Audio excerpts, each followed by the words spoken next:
Mirror of Dark Futures.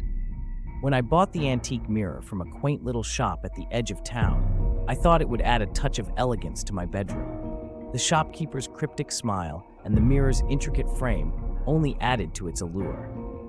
But from the first night, I noticed something strange. My own reflection seemed a little off, as if it were a split-second delay behind my movements. At first, I dismissed it as a trick of the light or my imagination playing tricks on me. However, as the days went by, the reflections began to depict scenes that hadn't happened yet. Moments of my life that were subtly different, eerily so. The first unsettling incident occurred when I saw my reflection arguing with my best friend Sarah. The real argument took place 2 days later, down to the exact words and gestures.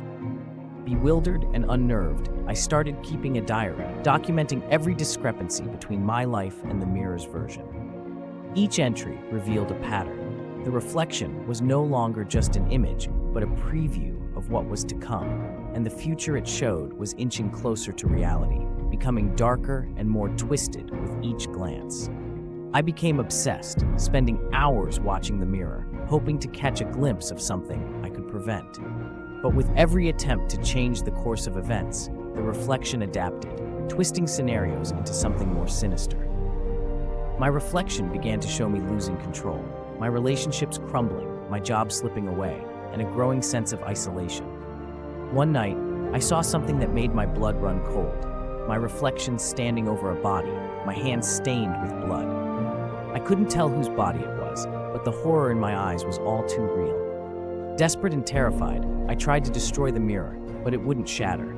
Instead, it seemed to taunt me, reflecting my every move with a mocking precision.